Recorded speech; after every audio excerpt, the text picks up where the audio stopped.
This is what a Buffalo Bonanza looks like, and this is what happens when a coin dealer goes crazy for buffaloes. Stay tuned. We got thousands to go through, and we're going to look for key dates and varieties.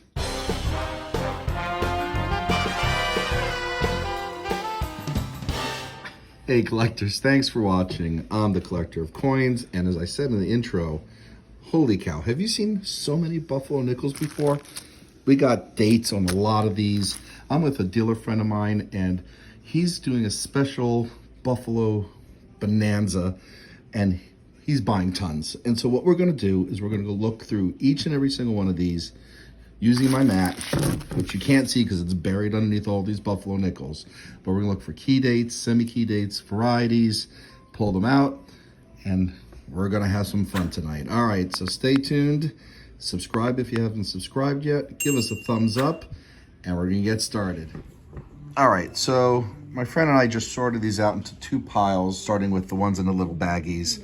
I know we got a lot more, but these are separated between full date and partial date. And we had a very interesting conversation. I'm gonna ask my friend here, what do you consider a full date? I consider a full date if you can distinguish all four numerals.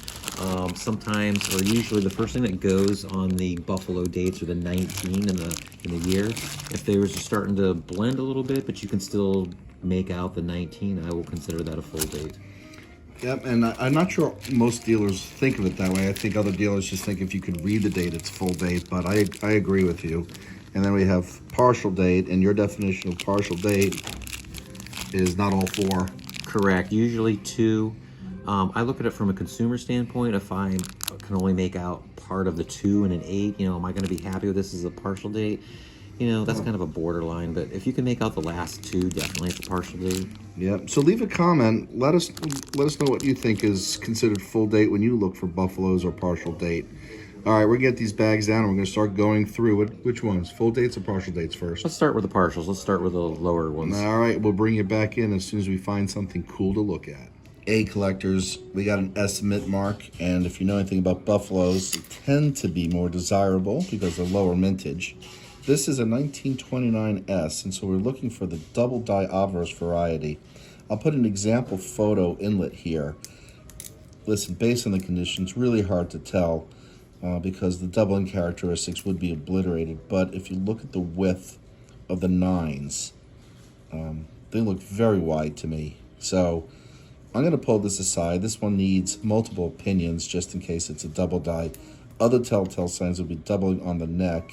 And again, the wear does kind of inhibit it, but there is something going on in the neck. Again, hard to tell. All right, well, we've gone through about 250 out of about over 1,000. So far, it's looking like the first set might have been searched through, but we're still finding a lot of 29 S's, so we haven't given up on finding a double die, as unlikely as it may be. All right, so my friend is testing me at my grading skills. He's much better at grading buffaloes than I am since he studies them. And we're down at a ANA conference or a seminar getting some grading training, I should say. All right, so what I'm looking at here, I'm looking at the head of his braids, particularly looking to see how well defined the knot that he puts in it. And then I'm also looking at on the reverse, and in particular, I'm looking at the horn and then the hip area. So it's worn. The horn is not a full horn, but there's still enough details in the legend, and the horn, and the eye. I wish I had the book description in front of me, so I'm going based on memory. But this, I would say, very fine. Number? Oh, very fine. What does it start at? 12? 20. 20. So, fine 15, very fine 20. I think it's a 30. You think it's a 30? Okay. And why do you think it's a 30? So on the buffaloes, the reverse is the money side. Mm-hmm. So if you flip it over to the obverse, the first thing I look at is it a full date? Yep, it's a full date, and Liberty does not merge with the rim. So we're at least an F12. See, that's a good commentary there. So notice that the Liberty here is separate from the rim, so that's a good indicator. Okay, so that elevates it to at least very fine category then. No, at least an F. At least an F, okay. Right, so if we flip it over now, on the reverse is the money side on the Buffalo. Next thing I look at is the horn. On an F, you're going to see very little horn. You see about half of it on this one. So this one to me elevates it at least to a 20 or 30 arena. You can see a pretty good amount of the horn. There's detail. I think the details are starting to show. So I would, up in the shoulder area, the hip and tail is a little bit flat, which I think is the thing keeping this from a 40. But I would be comfortable giving this a 30 grade. All right, leave a comment. What do you think this grade is? Okay, we wanted to bring you guys in to see one of the nicer coins that we've seen. There is a big scratch over the Buffalo shoulder, but in terms of detail and luster, there's a lot of luster remaining. You can see the horn has almost a full horn. The ear's got a nice outline. Even the tail is mostly there. But because of the scratch and because it detracts from the overall quality of the coin, well, we're both thinking this is an EF. Yeah, I'd probably take it down to a 45. I want to give it a 50 really badly, but that scratch is in a prime focal area. Yeah. Other than that, a lot of dealers would consider this a full horn. I won't consider it a full horn because you're still missing the tip. Yeah, but I agree. As far as Buffaloes go, this is a pretty good horn. I mean, if you can get a horn that looks like that, you're in the EF 40 to 45 range. And if that scratch wasn't on the shoulder, I wouldn't feel bad of giving this one a 50 because it does have luster on it. So at EF 45, it's what, a $5 coin? What year is it? Good question. I think it was 37. It is 37 plain. Yep. So is a 40, it's a $3 coin. A 50, it's a 9. So it's probably like a $6 coin. Yep. Too bad that scratch, but that's still gotten us some nice luster. Definitely. Hey collectors, all right, we decided to bring you in to look at this monster here, 1936. Look at the luster. Look at the condition of the obverse. Yep, there may be some contact marks at the high points, but when we turn it over, this is what we look for in a Buffalo nickel for sure. Look at all the details of the Buffalo, including the tail, the horn, the eye, and the fur on the top of the back. We just had a little bit of a debate here around condition. We both immediately said, my uncirculated, no doubt. I said 63 because I felt it had some minor dings on the obverse and at the hip joint. There's a little wear. You said? I said a 64. I like it. The hip has a little bit of flattening, but in my experience, you don't get the flattening on the hip without getting it on the shoulders and the horn. I think maybe there's a little bit of dye deterioration in that area. There is one little contact mark between the legs, but it's not in the primary focal area. Some ding marks are allowed for 63s. Remember, MS63 is your average grade. To me, when I look at this, I think it's better than average, so that's kind of why I went with a 64.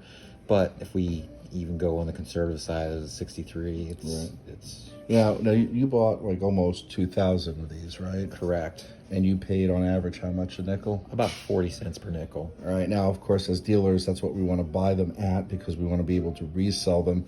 And the ones that are in, worn are going to sell for about $1 a piece. So you're not making a lot of money. However, going through and finding this, how much is this one worth at 63? A 63 is $50. A 64 is probably 75 or 80. And what are you going to put this up for at a show? Probably, yeah, definitely.